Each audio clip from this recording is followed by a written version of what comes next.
Welcome to another episode of Two Dudes in a Cage. Today we have a special episode for you.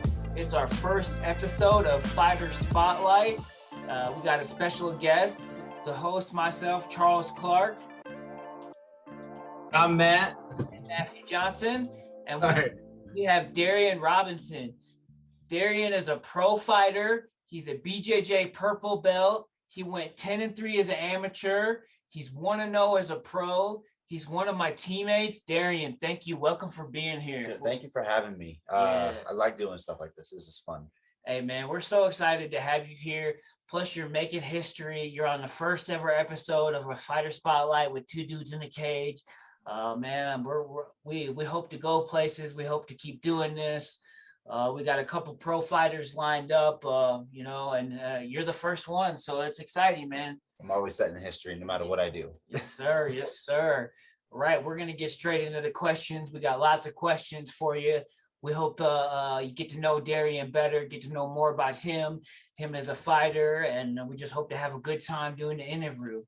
Why don't you start by telling us a little bit about yourself? Like you said, I'm Darien Robinson. I'm from Gunnison, Colorado, but I grew up in Vegas. So if anyone asks where I'm from, I'm always going to tell them Vegas because that's just the personality that I have right now. That's me. For sure. Been training about 4 years. Didn't really have any experience before I jumped into it. I just kind of graduated high school, saw the Mayweather-McGregor boxing match and was like, I think I can do that. I think I can fight. And then I found Says about a month after I started training. I had my first fight and I got a second round TKO finish. Wow, that's pretty impressive. I was like, yeah, I'm probably made for this. Yeah. Hey, man, I've seen you fight. Man, you definitely got some good skill. So I think you're going places for sure, man. Appreciate it. Thank you. And I'm honored to be one of your teammates, man. For sure. Man, let's talk about your upcoming fight, man. It's your second pro fight. You're going against Brandon Manhoff, June 18th, Battle MMA. What are your thoughts? It doesn't matter who they put in front of me. I'm always going to be ready to die in that cage. No one's going to beat me. No one's going to take food away from my family. I'm going there with the sole purpose of delivering for myself and my family. There's nothing else to it. I love that mentality, man. Yeah. You got to be prepared to go to war in that cage, man, for sure. For sure. Mm-hmm. Yeah. If you're not willing to die in that cage, are you really a fighter? Right. It's probably not for you. Exactly. Yeah. Like you're gonna have to kill me to beat me. Hell yeah. Good mentality to have.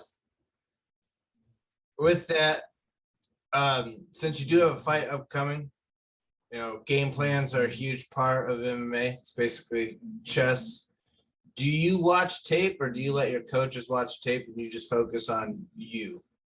We both watch tape on our own times, but we don't watch it together as a team. I've always been like that no matter what I did. Like if I was going to a different school, I would always watch the film of the football team and be like, okay, are they good? Like, can I add to this team? What can I do? But when it comes to game plan and strategy, I'm just like, you think you have the idea until you get kicked or punched. And then you're like, what was I going to do again? So I kind of just go into the fights just ready for whatever. Don't really have a specific game plan. I just adapt to each person I fight. Okay. Yeah, I'm sure everybody's heard it 100 times. Mike Tyson, everybody's got a plan until they get punched in the face. Mm-hmm. Yes, sir. And I know you definitely hit hard. Yeah. Finally got my first knockout last year, so was very excited about that. I'm like, oh, I can hit this hard. Let me do that. So you fight at 155? 155 my whole amateur career, and then this upcoming fight's at 155. My last fight was at catchweight 160 because my opponent didn't want to cut weight. So you hit like a 85er? A lot of people think I'm heavier than what I actually am. I walk around at about 165 to 170. It's the truth, man. Dude, oh man. You go up against him in sparring, you're like, oh man, I better get it in gear or I'm about to get my butt kicked. Like, it's for sure. So when you do, like, obviously training camps, are you kind of like Patty Pimblay where after your fight you blow up, or do you consistently stay on a routine so you're always ready if a short notice fight comes up? I've been known to have one of the worst diets in the gym. I just love eating junk food because I have the metabolism to burn it off. But I've actually been trying to cut back on the amount of junk food that I do eat because it is affecting the way that I perform. With that being said, yes, I do have my Patty Pimblett days, but at the same time, I'll try to keep it toned back as much as possible. What's your favorite cheat meal? Anything greasy. Yeah. I love burgers. I love pizza. Steak's one of my favorite things to eat. I'm just very, very basic when it comes to food. Hot dogs, burgers, steak. I'm good. What do you typically eat on fight day? That's actually a good question. I always go to the store the night before, or the day before. So like on weigh-in day when I'm still cutting weight, I'm just like, okay, what do I want for breakfast? So I'll have eggs, corned beef hash, iced coffee, and maybe a chocolate milk, and then some bacon. And that's kind of been like my breakfast on whether it was game days or fight days, and that's just kind of been my routine. Very, Nice. very simple breakfast. And then Sounds come good. lunchtime, I'll probably get like a sandwich, like a deli sandwich from Subway or Jersey Mike's, just something like Nothing that. too heavy. Something to give me Yeah. enough energy, but not kill me. Right, in the right. I've cage. definitely seen people like overeat or didn't eat too well, and it affected them, and maybe even throwing up in the cage afterwards. I've seen that quite a few times, actually. Yeah. Or even get sick afterwards. So Yeah, something smarter. I had one of those instances last year. I was in this fusion tournament, and the second round, everything was going good. I had a smooth weight cut. Come fight day, we went to Denny's and I had milkshakes and pancakes for breakfast. And then I fought, dominated with wrestling, but then as soon as I got out of the cage, I was throwing up all over the place. That's funny. Yeah, it was a big lesson. I'm like, yeah, not doing that again. Definitely learn from it. Sorry. Good. No, you're good. I'm gonna save that for after the fights now. So you mentioned fusion, and you won an 8-man contract. Yeah, I sure did. Oh, go ahead. I was just saying it was a 8-man tournament for a 3 pro fight contract with the promotion, and I was actually a replacement for the tournament. I wasn't Nice. picked to be one of the main guys. Someone had to pull out, so they put me into the tournament, and come to find out, I was an underdog the whole way.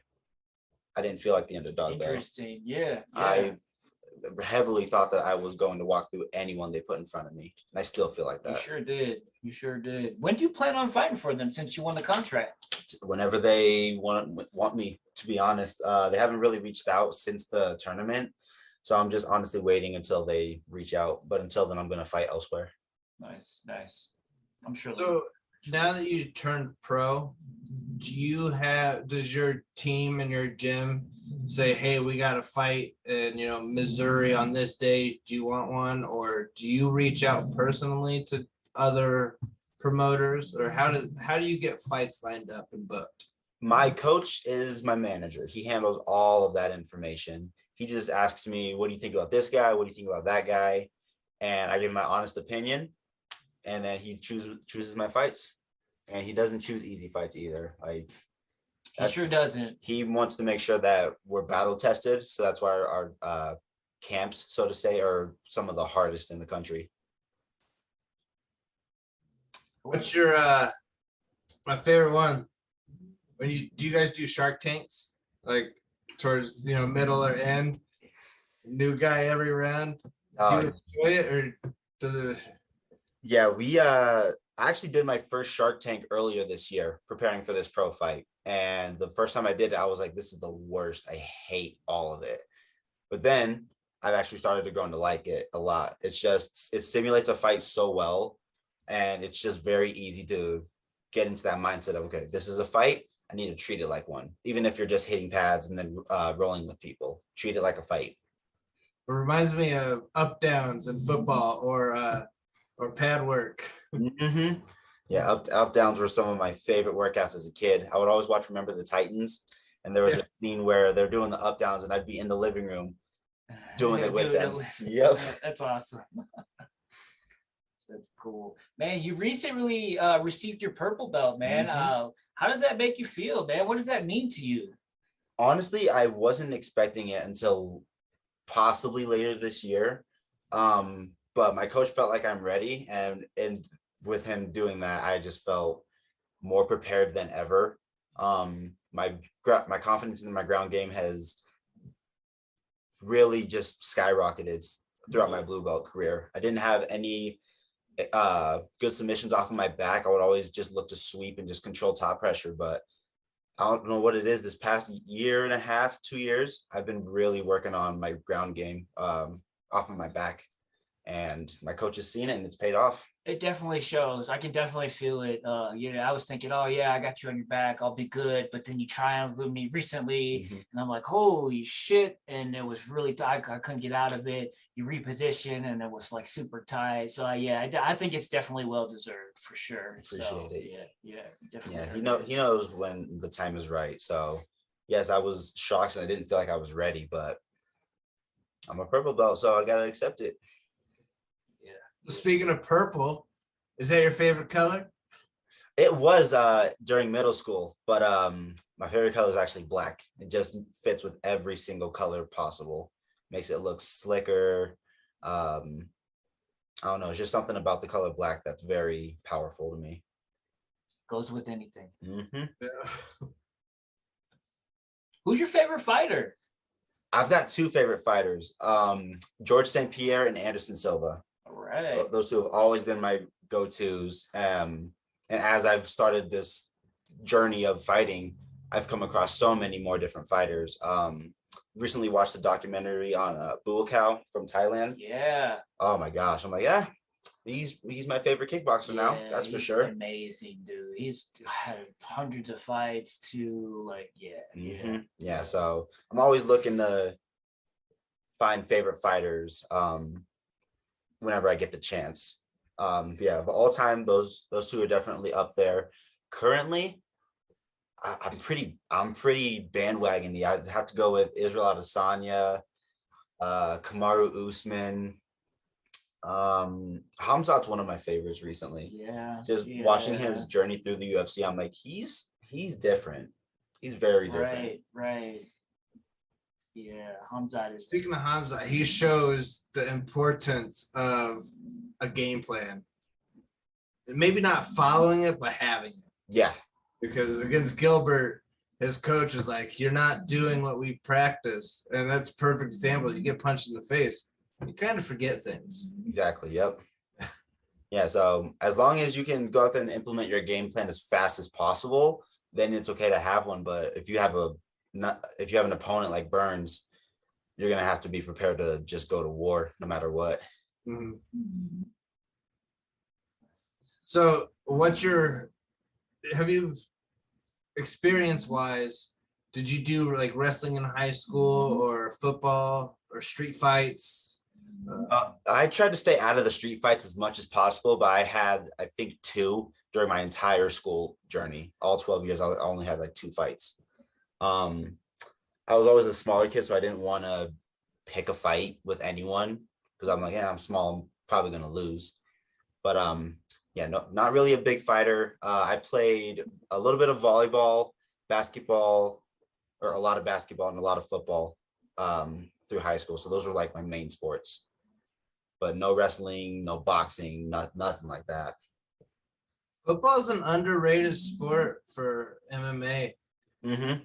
You gotta learn to, get a good center of balance, which is important against wrestlers. And so wrestling and football, I think those two are kind of interchangeable. Absolutely. Like I even though I never wrestled, I feel like I learned a little something just because it's a lot easy. It's easy for me to understand that wrestling is.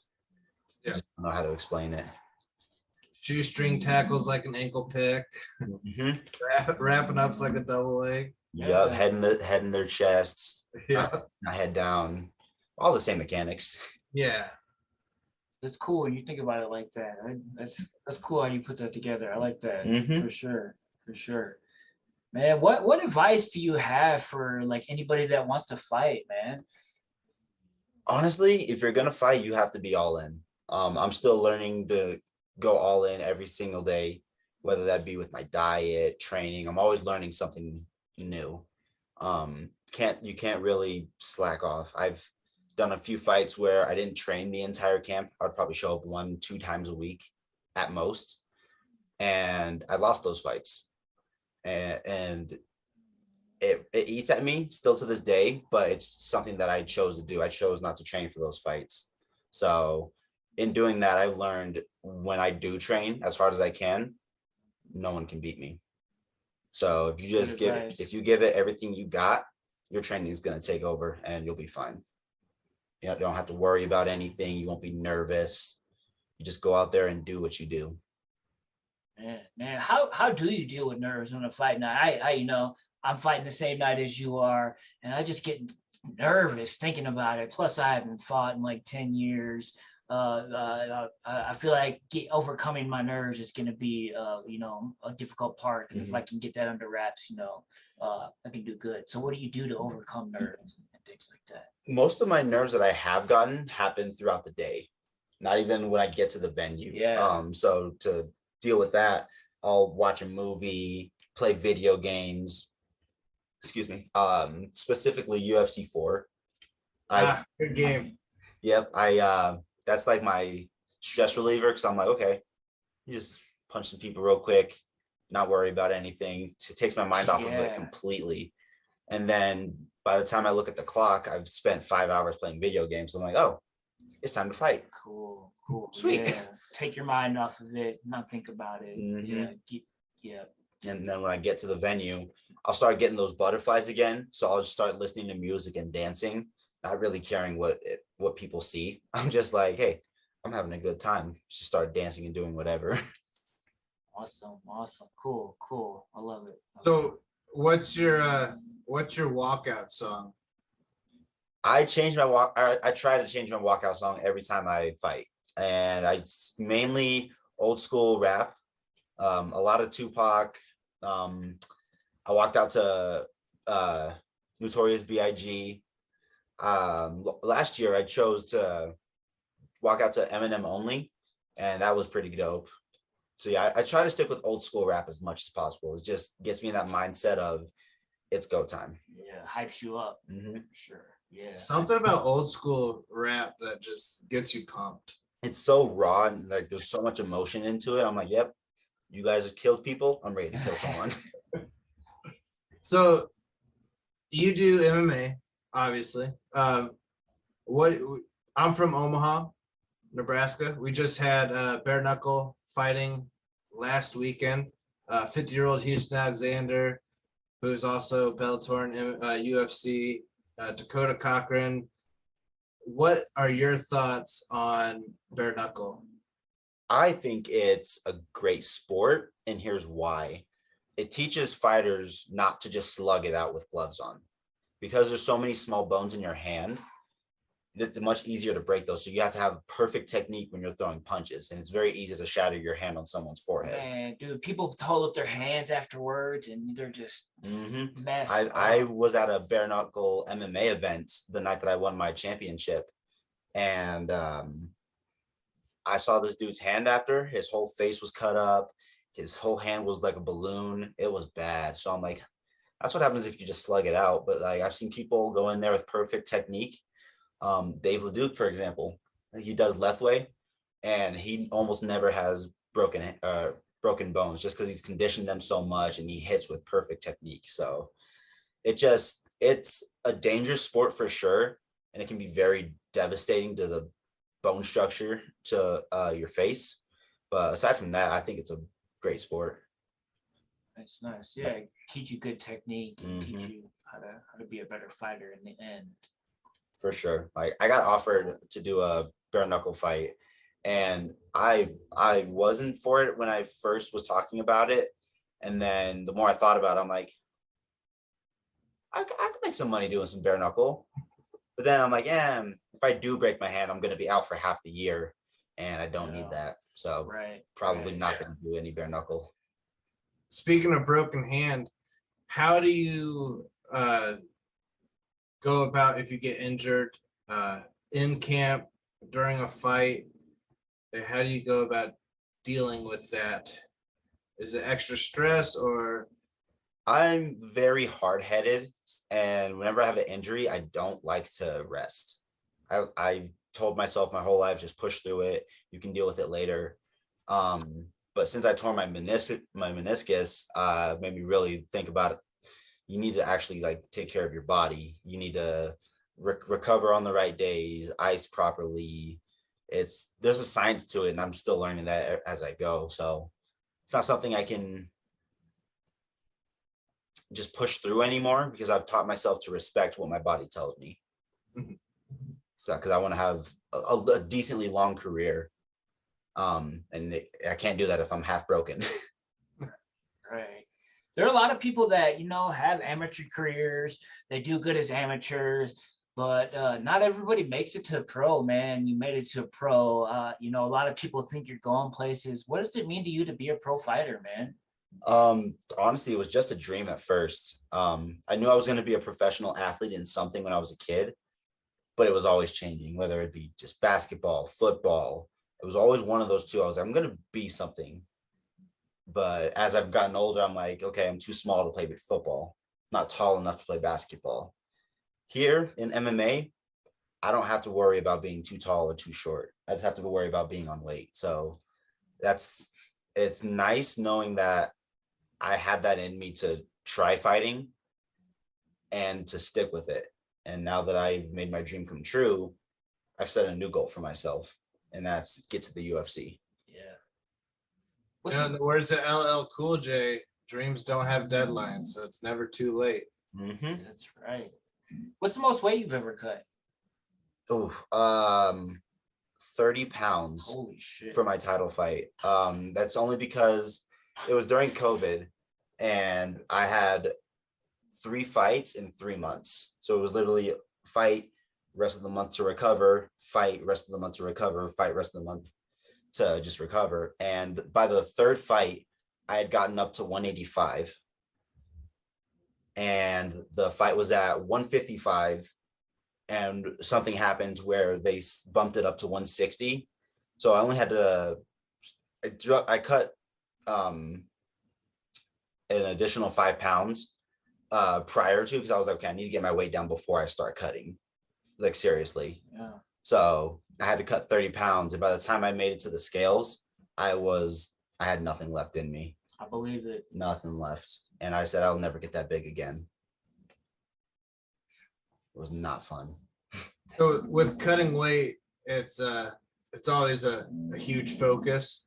Do you have another job as well, or are you a full-time fighter? I actually have 2 jobs. I work at Come and Go.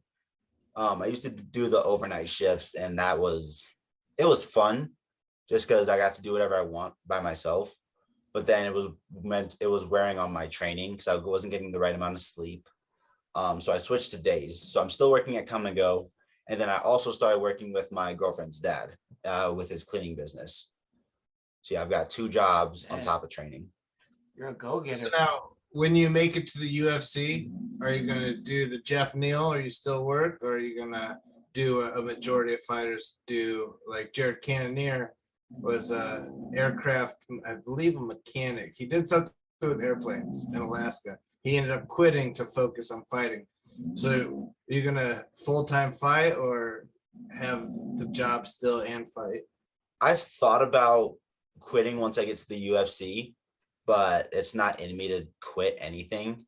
So I would probably drop one job and just keep the other, just to keep some money coming into the house when I'm not fighting. Yo, imagine going into the gas station and being like, aren't you a UFC fighter? Yep. That's Jeff Neal works at Texas Roadhouse in Texas, obviously. Mm-hmm. I have a ton of respect for fighters who are also working a normal job. Yeah. Because it's just, what are you gonna do if like something happens to your career and all you've done is fight? Right. Gotta have something to back up on. Mm-hmm. Yeah. So I've been really just trying to maintain that mindset of no matter where you go, keep a normal job. Let that be your normal life, because fighting is not normal. Right. Nothing about this is And it normal. won't Good last forever. separation and allows you to focus on other things other than just fighting. Like you take a break from that and gives your brain extra healing because it's constantly working. Yeah, it's definitely a mental reset for sure. I don't like to take a lot of time off after fights. So the weekend after I fight, I'm back to work on Monday, whether that be training or my other jobs. I'm just always doing something. Nice. Man, it seems like every day there's always an article about Jake Paul. He's in all the MMA news outlets. He's always being talked about. Man, what do you think about Jake Paul, man? I've got mixed emotions on him. When he first came out, I wasn't a big fan. Still not a huge fan of his, but the way he's talking about fighter pay and he's trying to get the mixed martial arts fighters paid, I'm all for that. So he's got a soft spot in my heart for that mainly, but outside of that, I'm on Other him. than that, his personality, his antics, the things he does. Yeah, It's every day, bro. I know.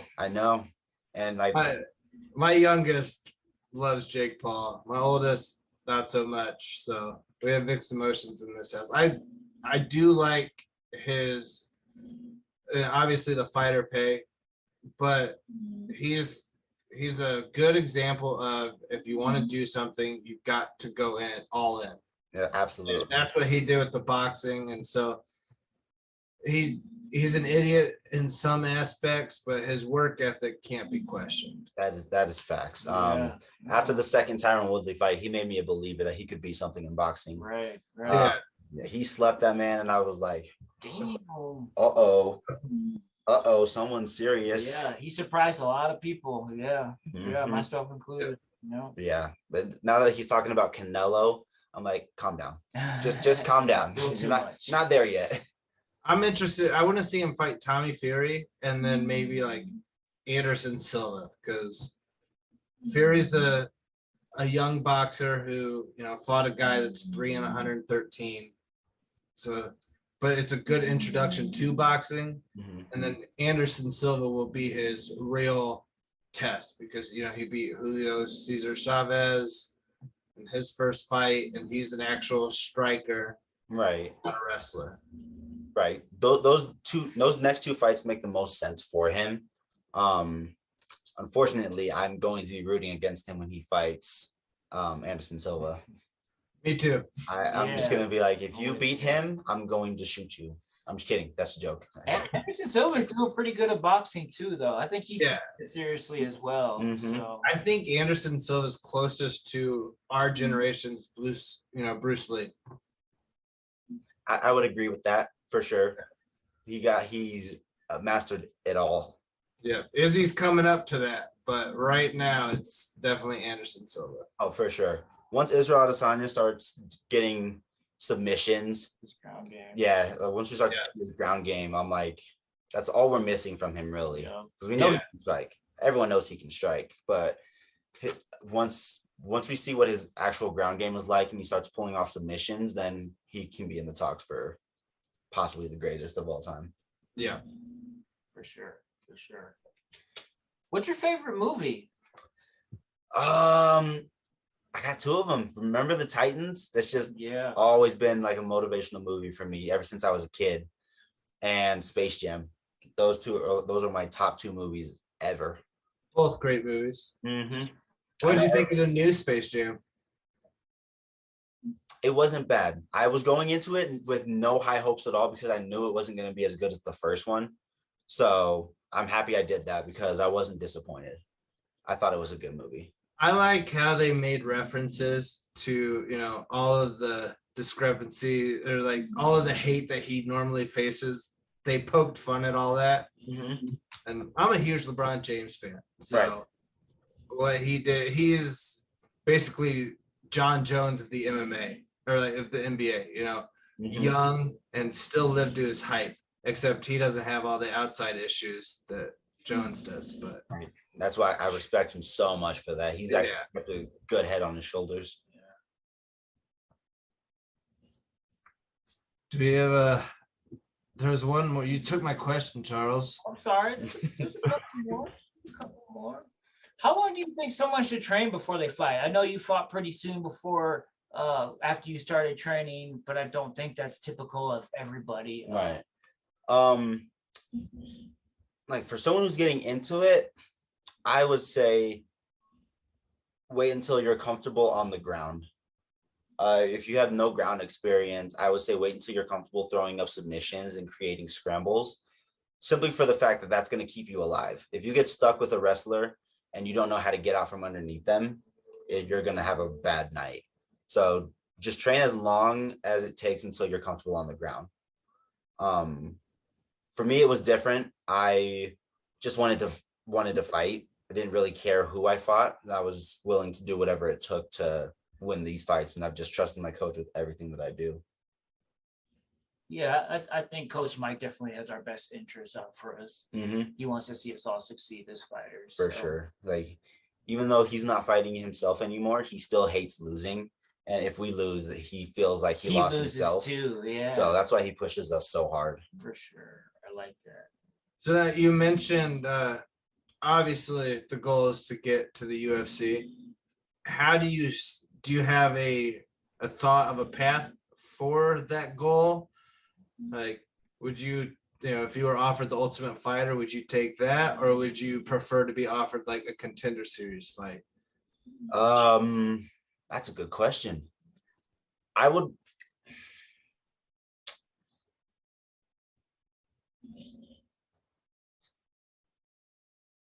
Stumped him. Yeah. And me is saying take Dana White's Contender Series because all you have to do is win one fight impressively. Yeah. Right. And Now, you get your coaches.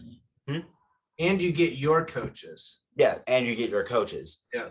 If you go to the Ultimate Fighter, you're away from your coaches, you're away from your family and friends, and you're with people who don't know how you train and how your body works. So I would rather go the Contender Series, but if I was offered the Ultimate Fighter, I'm pretty sure I would take that. You get the chance to learn from a world-class athlete. And in doing so, if they teach you the right way, you could work your way into the UFC with just 3 fights. So it'd be like another tournament style thing, which I'm used to doing. Yeah, I would just do whatever came first, honestly. The pathway is laid out for me. I just have to work hard and do what I need to do. I think they both have. I know a lot of people say, "Oh, stop doing the Ultimate Fighter and stick with the Contender Series." But personally, I think they both have their purposes. Like, obviously, Tough opens, networking for when you do make it to the show, as well as the Contender Series. It's more of a fight scenario where you're in your comfort zone. So, and all you have, like you said, you go out there, you impress them, and you got one fight rather than a month or two with 30 strangers, people you don't know trying to tell you what's best for you.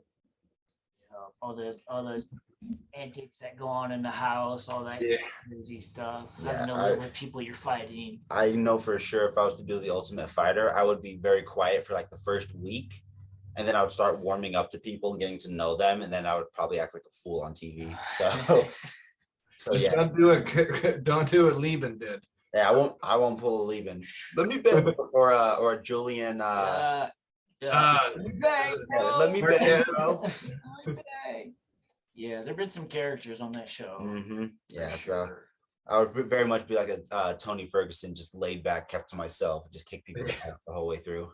He was an underdog in the show too. Surprised them all. That's how they get you. Michael Chiesa was the same way. Yeah, that's for yeah. Yep. They had that unorthodox ground game, and I feel like in Tough you don't get to watch tape, and so you go in there blind. Right. Like I don't know if they let you know who's gonna be there. But I know that certain seasons they have they have the coaches watch film on each fighter. Like for the Black Zillions versus American Top Team season, they let the coaches watch film on each fighter, and they would match up with that. So That was a good season. it was very good. Yeah, it was. Yeah. Marty from Nebraska. And yeah, I think we went through most of our questions, man. Is there anything else you want to say? Anything you want to say to your fans, potential fans, maybe to get some more new fans, why people should watch out for you, what you have to give as a fighter, things like that? I mean, no matter what, I'm going to show out for my people. Any fans that I currently have, any fans that I will have, I just want full support and trust in whatever I do. Whether that I'd be fighting someone who's out of my league, I still want you guys to talk me up like, oh, he's gonna do it. He's gonna be the guy, because then that's gonna give me confidence. And who knows? Anything can happen in a fight. So I may pull off some of the biggest upsets in the world. And with you guys supporting me, that's all I really need. I'm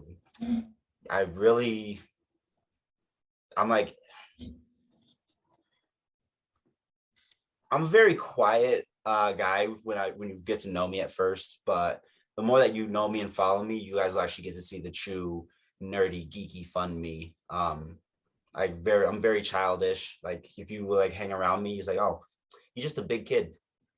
That's all I am. He's just a big kid who knows how to fight. I've been thinking about starting up some streaming stuff like for gaming. So if you guys have any input on how I can do that, be sure to reach out. Nice. Yeah, what video games do you play? You did mention that. Yeah.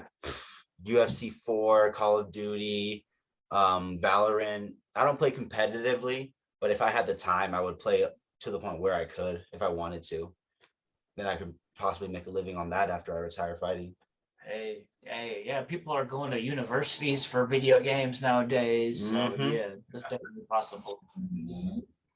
So do you have an Instagram, Twitter that we can put at the bottom of the video and our podcast streaming everywhere? Yeah, my Instagram is Deuces MMA, DUECES MMA, all lowercase. That's where you're gonna find a lot of my fighting stuff. My personal profile is linked to that.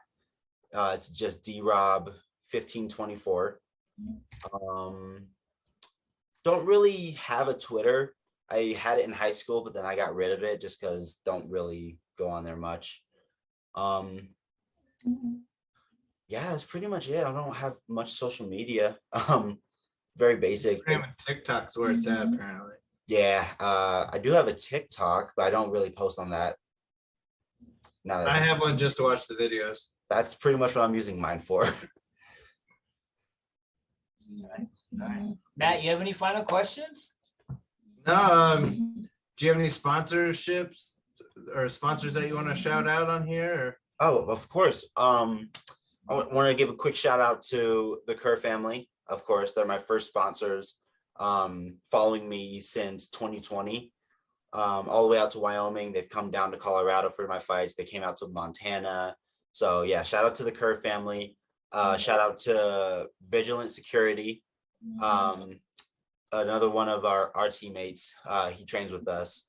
Shout out to Jesse Campbell's Real Estate. Again, another teammate. You're looking to get a good house, looking to move out. He can help you with all that stuff. Let's see, I've got some others.